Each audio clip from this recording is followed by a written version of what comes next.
videon aihe on va-partisiippi.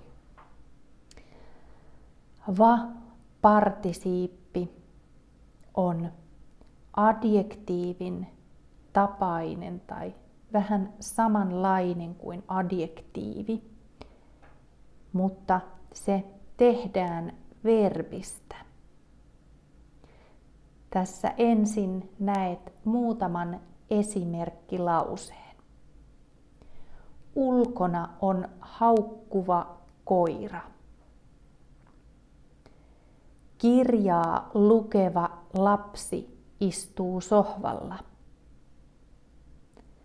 Palomies sammuttaa palavaa taloa. Haukkuva, lukeva, palava ovat partisiippejä. Palomies sammuttaa palavaa taloa. Siellä on partitiivimuoto palavaa taloa.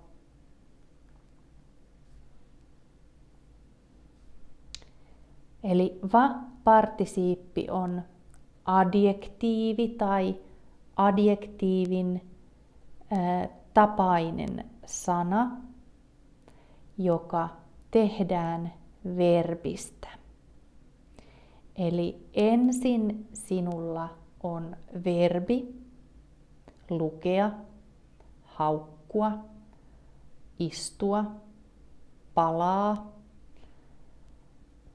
juosta. Ja siitä verbistä tee ensin normaali he-muoto. Ja muista, tässä va-partisiipissä on aina vahva aste. Esimerkkinä on lukea verbi. He-muoto on he lukevat. Ja kun otat teen pois, tulee va-partisiipin vartalo lukeva. Se on myös perusmuoto, lukeva, mutta tästä va-partisiipistä voi tehdä kaikki sijamuodot. Voi olla partitiivi, mitä, ketä, muoto, lukevaa. Minä rakastan lukevaa lasta. Tai genetiivi, muoto, lukevan. Näetkö tuon lukevan lapsen? Tai esimerkiksi adessiivi, lukevalla. Lukevalla lapsella on kirja. Tai inessiivi, lukevassa. Nyt en keksi hyvää esimerkkiä tästä lukevassa, mutta se on mahdollista. Palaa verbistä voisi olla esimerkki palavassa talossa ei ole ihmisiä. Ja tässä esimerkkinä vielä teemonikko, lukevat. Lukevat lapset tietävät paljon asioita. Mutta aina sinulla on ensin verbi, tee he-muoto ja lopusta tee pois. Se on helppoa. Eli va-partisiippi on lauseessa samanlainen kuin adjektiivi. Eli se vastaa kysymykseen millainen. Millainen koira ulkona on? Ulkona on haukkuva koira. Millainen koira? Haukkuva koira. Ja tämä va-partisiippi korvaa tuollaisen joka-lauseen. Eli ulkona on haukkuva koira. Ihan samaa tarkoittaa lause tai virke. Ulkona on koira, joka haukkuu. Koira, joka haukkuu, on haukkuva koira. Millainen lapsi istuu sohvalla? Kirjaa lukeva lapsi istuu sohvalla. Kirjaa lukeva lapsi. Lapsi, joka lukee kirjaa. Eli va-partisiipin voi muuttaa joka lauseeksi. Kirjaa lukeva lapsi, lapsi, joka lukee kirjaa. Ja tuo va-partisiippi taipuu kaikissa sijamuodoissa. Tässä taulukossa näet vasemmalla sijamuodon nimen, nominatiivi eli perusmuoto, partitiivi, ketä, mitä, genetiivi, kenen, minkä, inessiivi, kenessä, missä, elatiivi, keneltä, kenestä, mistä, illatiivi, keneen, mihin. Ja tässä taulukossa on yksikkö ja monikko. Monikkomuoto on vain perusmuodosta, partitiivistä ja genetiivistä, koska sinä osaat jo ne monikkomuodot. Mutta noista missä, mistä, mihin muodoissa ei ole nyt tässä monikkoa. Suomen kielessä kyllä on siinä myös monikkomuoto. Eli tässä nyt koira, joka haukkuu, on haukkuva koira. Haukkuva koira on nominatiivi eli perusmuoto.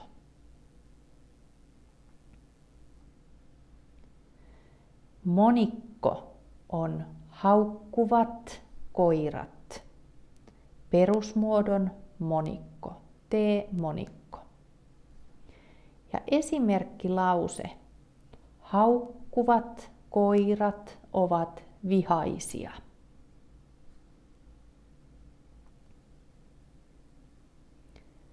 Partitiivi. Haukkuvaa koiraa. Yksikön partitiivi. Ja haukkuvia koiria, monikon partitiivi. Esimerkkilauseessa on yksikkö. Minä pelkään tuota haukkuvaa koiraa. Pelätä verbi tarvitsee partitiivin. Minä pelkään tuota haukkuvaa koiraa. Sitten genetiivi. Haukkuvan koiran yksikkö. Ja haukkuvien koirien monikon genetiivi. Esimerkkinä haukkuvan koiran jalka on kipeä.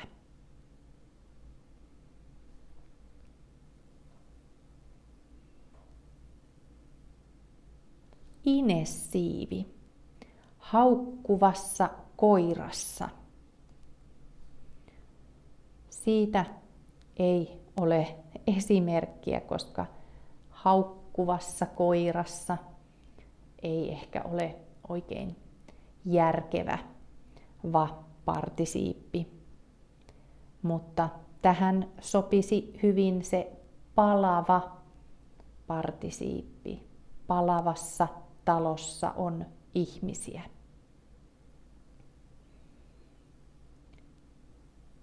Elatiivi haukkuvasta koirasta. Ja esimerkkilause: minä en pidä haukkuvasta koirasta. Pitää verbi tarvitsee aina elatiivimuodon. Minä en pidä haukkuvasta koirasta. Ja illatiivi mihin muoto haukkuvaan koiraan. Olen kyllästynyt tuohon haukkuvaan koiraan. Olla kyllästynyt tarkoittaa, että en jaksa enää, en tykkää, en halua. Kyllästyä, olla kyllästynyt tarvitsee mihin muodon.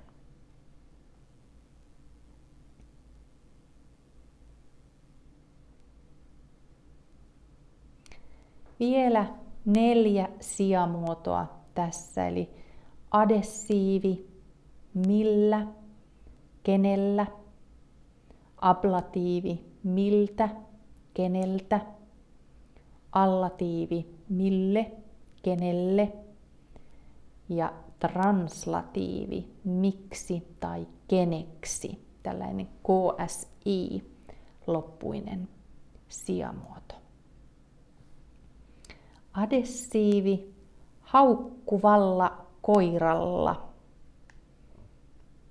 Omistuslauseessa käytät esimerkiksi adessiiviä ja täällä esimerkkilauseessa myös omistuslause. Haukkuvalla koiralla on mustat korvat. Ablatiivi haukkuvalta koiralta. Otan kaulapannan pois haukkuvalta koiralta. Kaulapanta on tällainen nahkainen panta koiran kaulan ympärillä. Allatiivi haukkuvalle koiralle. Minä annan luun haukkuvalle koiralle. Ja translatiivi haukkuvaksi koiraksi. Translatiivi usein tarkoittaa, että joku muuttuu. Ja esimerkkilauseena: en halua, että minun koirani muuttuu haukkuvaksi koiraksi. Nyt minun koira on ihan kiltti ja hiljaa. En halua, että se muuttuu haukkuvaksi koiraksi. Eli näistä esimerkkilauseista sinä näet, että tuo va-partisiippi on lauseessa samanlainen kuin adjektiivi.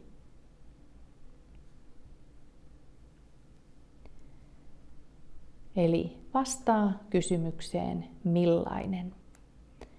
Ja va-partisiipillä voidaan korvata tuo joka alkuinen sivulause. Haukkuva koira, koira, joka haukkuu.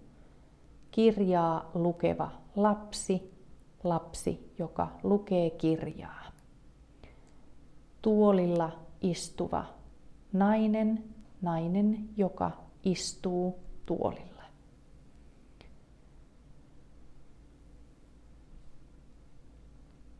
Hyvä. Toivottavasti ymmärsit, millainen on va-partisiippi, miten sitä voi käyttää. Seuraavaksi harjoittele tehtävillä.